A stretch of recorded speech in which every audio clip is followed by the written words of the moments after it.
Yo, Hegassen here, and today we are doing my review for One Piece Manga Chapter 941, Ebisu Town's Most Beloved, which, as you've probably already guessed, based on last chapter 940, it's a very Tonoyasu heavy chapter, but we don't get into Tonoyasu straight away, so let's get into it.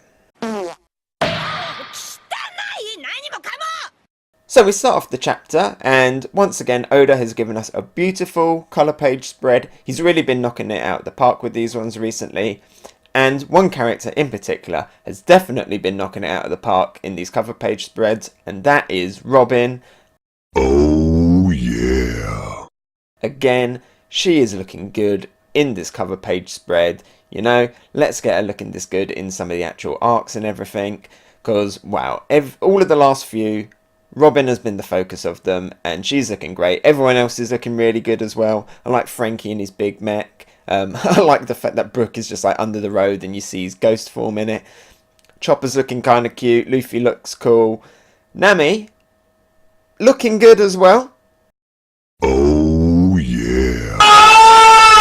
But what's going on with that cheeky face? She kind of looks like Hotori and Kotori from Skypiea. You know, the two like goat priests that NL had. Yeah, really weird face. Got a great big cheeky grin. But I'm still alright with it a little bit. But yeah, Nico Robin steals this one yet again. Great job on that one, Oda. Again though, no Jinbe. I don't know what's going on here why we're not getting Jinbe. He's been officially announced as a member of the crew. Maybe there's something to do with, you know, his appearance or something that he's worried about. If he puts Jinbe in here, it's going to be like a spoiler, or people are going to think he survived, or it's going to mess up what he looks like when he comes back. I mean, we saw him in a fan art thing, you know, fan request one a couple of chapters ago. I think it may be last week. But yeah, it would be good to get Jinbe in here. I don't even see a hint of him in this one. We've seen like little hints of him in the other ones. But oh well, hopefully in the future, Jinbe can get a little bit more love in some of these, if he ever comes back. But anyway, let's get into the chapter. I don't really want to change the page though, because I like looking at this Robin. Bye bye Robin. Anyway, let's get into this one. So we start off and we're in the Flower Capital and we see the Shogun, and he's still pissed at what happened. But he gets a little bit of good news here, because he finds out that the Witching Hour boy has been captured. Now, they don't reveal who the Witching Hour boy is just now, but you can pretty much guess who it is, considering the focus of last chapter, and considering the name of the title here, Ebisu Town's Most Beloved. It's pretty obvious. We'll get into that later on, but at this point we all know who it is. They even do a cutaway where they tell the Shogun who it is, and then we cut back so we know it's been skipped. And at that point I was a little bit like, oh, they're not going to keep teasing us, are they?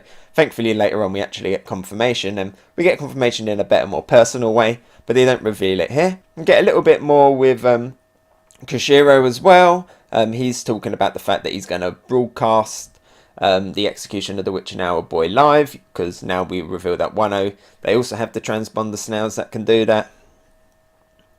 But we don't get any more on him, no more of the mystery surrounding his relationship with Kurosaki and Hiyori. We then cut back to the Udon prison. We do a lot of cutting around in this chapter, and here we see that Queen has learned about Kurosaki's death. Kaido has told him, so Queen's devastated.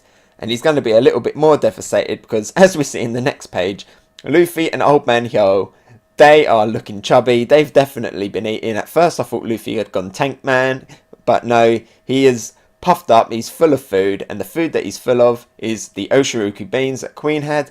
He ate them off panel during the night when Queen and that were sleeping. Raizo and I always forget his name. Come on, come back to me. Caribou must have given it to them while Queen and that was sleeping. Queen doesn't know yet that the oshiruko's been eaten. He's still devastated at the fact that Kurosaki's dead. And again, I think we know where this is going to go. Queen specifically said that if anybody touches his oshiruko, he's going to be mad. In another chapter, we saw Big Mum was on her way, and we know that she gets mad if she doesn't eat the food she wants, and she's been talking about oshiruko. Chopper's been worried because he didn't know what we knew, that Oshiruko was in Udon, so we were led to believe that she'd go there, eat all of that, and be angry at Queen. But now that Luffy's eaten it all, I don't know if we're going to get this Queen versus Big Mum. Could Big Mum actually finally turn and go against Luffy here? I don't know where it's going to go. It's definitely not going to go the way that we thought. Big Mum is definitely going to be a big problem when she finally gets to Udon Prison. Last chapter we saw that she was outside, pretty much almost outside, so she should be here maybe next chapter, chapter after, so that's definitely something to look forward to. Then we cut over to Ashura Doji, again another cut, and his mountain's on fire. We find out that the fire was set by Kinemon the Fire, the Firefox. Find out that he's a little bit of an arsonist here. He didn't really set the fire, but he put the plan in motion for it to go in fire. He's done that so that Ashura Doji goes to fight Hoden, because Kinemon made it look like Hoden set the fire, so that Ashura Doji would have a bit more of a cause to join the rebellion. Again, I don't really know if I like what kind of Kinemon's doing here, kind of trying to force his hand into joining the rebellion. And again, I'm wondering if this is going to go the way that they hope it does. I'm not sure if Ashura Doji is going to be too best pleased if he ever finds out that Kinemon was the one responsible for doing all of this. So this could be something that comes up later on and maybe causes a few problems for the rebellion and might not go the way that Kinemon and Inuarashi here are hoping. So that's something to look forward to, but these last two little bits, that's just been hype building. This Wano really feels like it's got a lot of hype building going on, but we finally do get a few little answers here in the next bit where we cut back to Ringo. One of the answers that we get is, where had Brook gone? Because previously I mentioned the fact that we had Frankie, Law and Usopp. They were in Ringo with Brook. Then all of a sudden they appeared in Ebisu Town, and I was like, where's Brook? And I was looking in all of the panels, I couldn't find him. Turns out he is still hanging out in Ringo, but he popped off to the bathhouse as well. He says, he was doing it just to check up on them, but I think he was going there to check up on their panties, just like Sanji. But Brook here, he didn't succeed, so he's come back, and he finds probably one of my favourite little scenes in this. He finds Zoro asleep with Hiyori's arm wrapped around him and Otoku lying on top. Zoro had no idea that this was going on. And this is where we can now start the Zoro, Hiyori / Kurosaki shipping. Oh yeah. Because I think it's pretty clear here that Hiyori maybe has a little bit of a thing for Zoro. Zoro's completely oblivious. I get the impression here that Brook actually has a little bit of an inkling, because you just see him laughing about it. And what's really sweet is you see Hiyori's face. She's like, people in the capital would die to lay with me. Did you enjoy it? And Zoro's just like, why are you so happy? And she looks like she's the one who's enjoyed it the most, because she's blushing and smiling and everything. So yeah, I'm starting it here. I'm going full on Hiyori and Zoro X shipping. Let's bring that on. That panel's just really, really sweet. But here we get Brook, give some confirmation that about the stuff that's been going on in the Flower Capital, and he's talking about the fact that they're going to execute the Witch and Hour Boy, and all of a sudden you see Hiyori and Otoko. They look surprised because they seem to know who the Witch and Hour Boy is, and we get confirmation here. Otoko says, "What?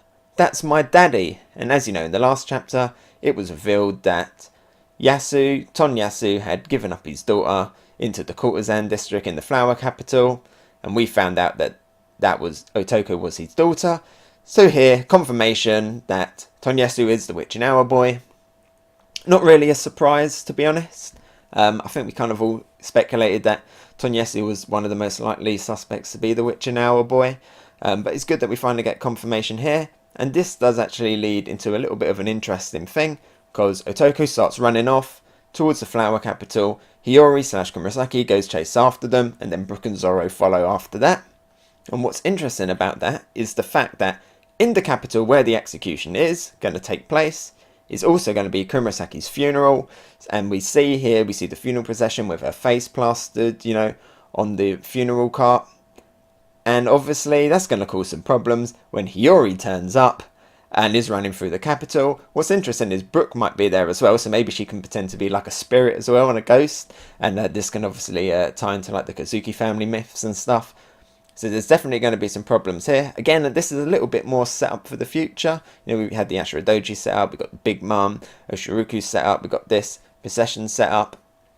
But what about new information? You know, give us some new information? Well, we get it. We see the Ebisu Town, it's being projected by the transponder snails, the recording ones.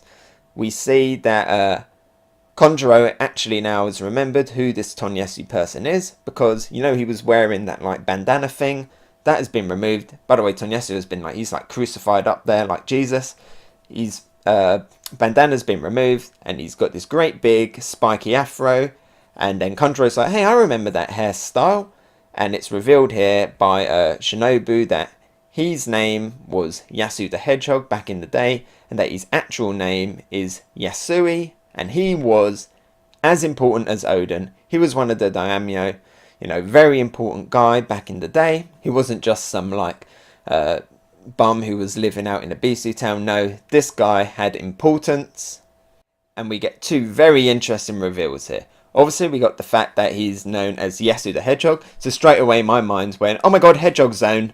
Maybe that's still a thing, but he's probably just named for the fact that his hair, his like spiky afro hair, makes him look like a hedgehog in a ball. But it could still be that thing where, you know, he kind of looks like a hedgehog and coincidentally ate the Hedgehog Zone fruit. I mean, that'd be cool to see. But the most important thing here is the very last page. We see Tonoyasu in his big afro glory, and he says one very, very interesting line. And he says, I can finally leave this world with a smile on my face. And you see him there with a great big grin. He's about to be executed. He's smiling. What people do we know smile when they are about to die? That is the D's. We don't get confirmation here, but Yasu the Hedgehog, could he be Yasu the Hedgehog? I mean, no confirmation here.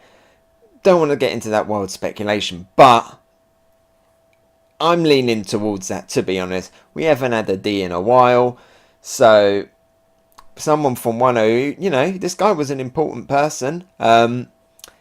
It's looking that way. Again, I don't know if we're going to be getting into that Willa D stuff, but Yasu D Hedgehog, I could get on board with that, to be honest. You know, we thought this guy was a nobody. He's certainly doing all of the characteristics here of somebody who's got the will of D. So that'll be very interesting. We're on a break, so we got to wait to find out what that is. But yeah, that's really good.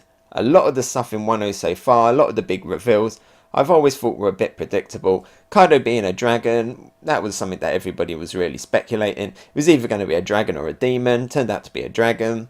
The stuff with Kurosaki and Hiyori, everybody kind of guessed that in advance. Tonoyasu being the witch and hour boy, we all kind of guessed that in advance. But this, definitely didn't see this coming. This has thrown in a whole new can of interesting stuff. And we got all of that stuff as well with advanced hockey and stuff with Luffy as well. So this one arc's really bringing in some interesting stuff with the lore and everything. You know, we're talking about advanced hockey. Now could we be talking about Will of D as well? And we know that the poneglyphs and stuff come from Wano as well. So definitely some great potential. Building up a lot of hype again. But this ending was really good. Overall, what am I going to give this chapter? I think just for the ending alone and a lot of the stuff that has been setting up in this chapter with Big Mum and stuff. Got to be a gold tier. Not going to go full on top rank because, like I say, again, it's just setting up. Really like to kind of get into a little bit more of this now. Because it feels like every time we get a reveal, we get another little bit of setup. But here, these stuff and find out who the witch and hour boy, that's a good little bit of confirmation. Really excited to see where this goes. Shame we're on a break next week, but at least we got like 2 weeks now to just speculate crazy on what all of this could mean.